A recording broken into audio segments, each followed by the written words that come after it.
नमस्कार साथियों, मैं डॉक्टर राजीव सिंह अपने चैनल अनुभूति में आप सबका एक बार फिर से स्वागत करता हूं। और साथियों, जैसा आपने जो टाइटल थंबनेल देखा होगा, किस ऑफ डेथ यानी मौत का चुंबन, तो बड़ा अजीब सा लग रहा है कि शायद मैं कुछ आपको डराने जा रहा हूं। और उसमें नीचे लिखा हुआ है कि एक डॉग की लिकिंग से यानी चाटने से किसी की मृत्यु। तो क्या ये संभव है कि जो हमारे पास पेट्स हैं, डॉग्स हैं या कैट्स हैं, बिना रेबीज के, भैया हम उनसे क्यों किस बात की सबसे बड़ी बीमारी, जो जूनोटिक बीमारी है जिसका हमें डर होता है, वो है रेबीज। कि कहीं डॉग बाइट होता है या कैट बाइट होता है तो रेबीज का ही नाम आता है। लेकिन अगर किसी डॉग या कैट वो बिल्कुल हेल्दी हैं, उनको रेबीज नहीं है, और उसके बाद उस नॉर्मल से लिकिंग की वजह से भी क्या डेथ हो सकती है? आइए देखते हैं।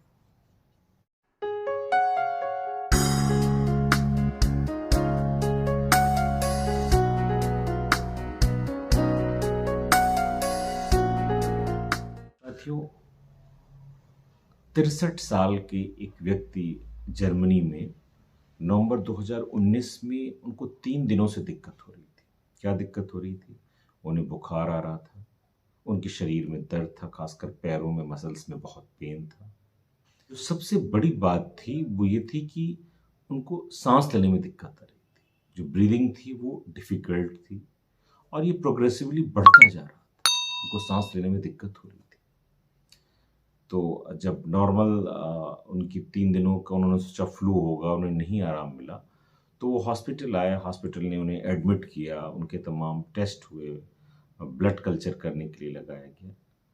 हॉस्पिटल में एडमिट होने के 24 से 30 घंटे के अंदर ही उनके सारे चेहरे पे और शरीर पे, हाथ में और खासकर पैरों पे पेटिकियल हेमरेज यानी जो पिन पॉइंट हेमरेज होता है, ब्लीडिंग होती है, वो होने लगी। और बाद में ये जो लोअर लिम्स थे, नीचे पैर थे, वहाँ पर तो ये और इसका साइज पिन पॉइंट नहीं रहा, ये एकाइमोटिक हेमरेज बोलते हैं, वो होने लगा। सांस लेने में दिक्कत बढ़ती जाने लगी, उन्हें वेंटिलेटर पर ले जाने लगा।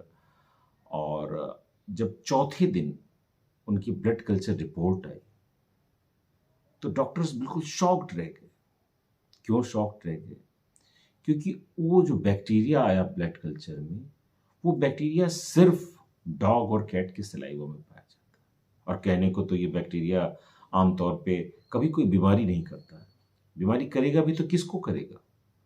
मेडिकल जो डिक्शनरीज हैं वही कहती हैं वो बीमारी करेगा तो जो इम्यूनो कम्प्रोमाइज्ड लोग हैं, जिनकी इम्यूनिटी कमज़ोर है, या फिर जो अल्कोहल अब्यूज़ के शिकार हैं, इस तरह के लोगों में ये बीमारी करेगा। लेकिन ये सज्जन न अल्कोहल अब्यूज़ के शिकार थे और न इनकी इम्यूनिटी में कोई कमी थी। उसके बाद भी इनको इस बैक्टीरिया का, जो सिर्फ डॉग और कैट के सलाइवा में पाया जाता है, उसका संक्रमण हो गया। और वो बैक्टीरिया कौन सा था? कैप्नोसाइटोफेगा कैनिमोर्सिस। कैप्नोसाइटोफेगा कैनिमोर्सिस नाम का ये जो बैक्टीरिया था, जो सिर्फ डॉग और कैट के सलाइवा में पाया जाता है, वो कुछ वीक पहले उनके डॉग्स के चाटने से, उसकी लिकिंग से, बाइट नहीं थी, वहाँ कोई बाइट नहीं थी, कभी डॉग ने काटा नहीं था, सिर्फ उसके चाटने से वो संक्रमण उनके अंदर आया। और वो उसको इस स्टेज में ले गया कि धीरे धीरे करके उनके ऑर्गन फेल्योर होने लगी, ब्लीडिंग और बढ़ गई, सांस लेने में दिक्कत और बढ़ गई, वेंटिलेटर पे ले जाना पड़ा उन्हें, और multiple organ failure, kidney, liver वगैरह सब धीरे धीरे कर फेल होने लगे। और 15-16 दिन के बाद उनकी डेथ हो गई। तो ये जो ये स्टोरी है, ये बड़ा डरा देने वाली है कि क्या लिकिंग से भी, एक स्वस्थ पेट की लिकिंग से भी हमें बचना होगा। बिल्कुल, डॉग से, कैट से एक सेफ डिस्टेंस की जरूरत है, खासकर बच्चों को, ओल्ड एज पीपल को। वैसे तो सबको, पर इनको ज़्यादा ध्यान रखना होगा कि ये कहीं ऐसा ना हो कि जो ज़्यादा प्यार है, जो ज़्यादा अपनत्व है, वो हमें किसी गंभीर बीमारी में फंसा दे। अगर आपके पास डॉग और कैट है और आपको कभी ऐसी दिक्कत आती है कि आपको लगता है कि कोई संक्रमण हमारा ठीक नहीं हो रहा है, या कुछ अजीब तरह के अनयूजुअल सिम्टम्स आ रहे हैं हमारे अंदर, तो उसको इस एंगल से जरूर देखें कि शायद आपने अपने पेट से कोई इन्फेक्शन ले लिया और उसका तुरंत जो है सही इलाज कराएं। धन्यवाद साथियों।